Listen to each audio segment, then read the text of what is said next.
Yo, what is up YouTube? It is your boy Bobby D, and I'm back again with another hot, juicy video.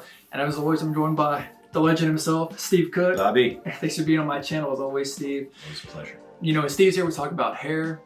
And you know, Steve, I think we might have talked about this on your channel, Defeating Hair Loss. Great channel, check it out.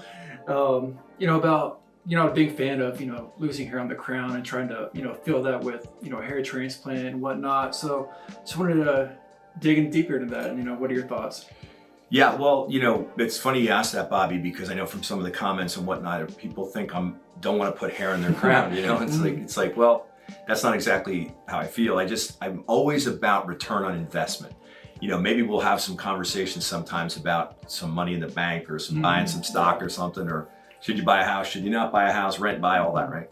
But I'm always about return on investment. So, you know, when you're going to do one of these hair transplants, if you do it right, if you see a real good surgeon and you prepare the way that we want you to prepare and you're a good candidate, they're not cheap. So this is an investment. Now, I've been doing this a long time and I've had some patients that were extremely wealthy and they'll all tell me, I swear that this is the best investment they ever made.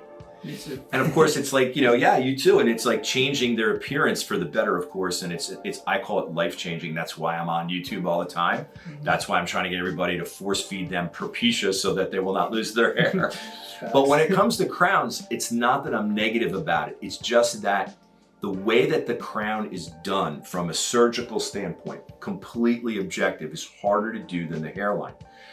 I have a video on Dr. McGrath's YouTube channel that I put together, pretty well done, that it goes to Nebraska in a cornfield. And the guy gets out of his truck, right? He's got his Labrador retriever, you know, and he goes into the cornfield because the dog's gotta, I guess, take a pee, and he chases a bird and the guy can't find the dog. And the dog's barking and he's chasing the bird, but the owner can't find the dog because the cornfield looks like massively thick.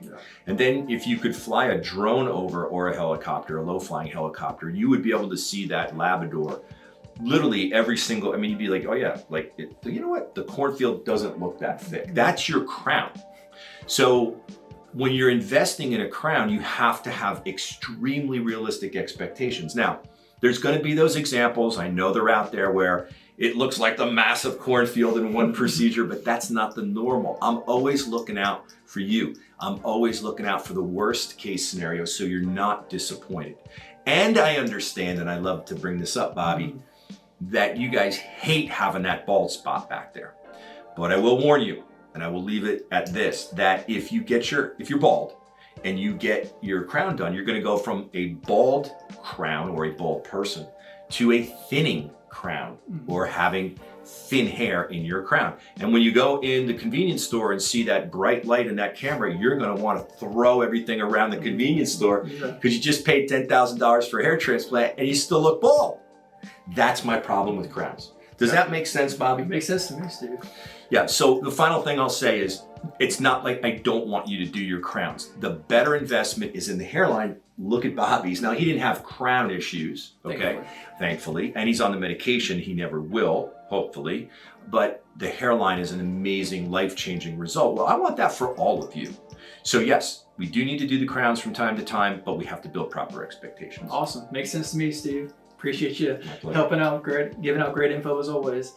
And as always, guys, you know, if you like my channel, be sure to like and subscribe to it, and also check out Defeating Hair Loss with Steve, and I'm a guest sometimes, so yeah, check me out on there too.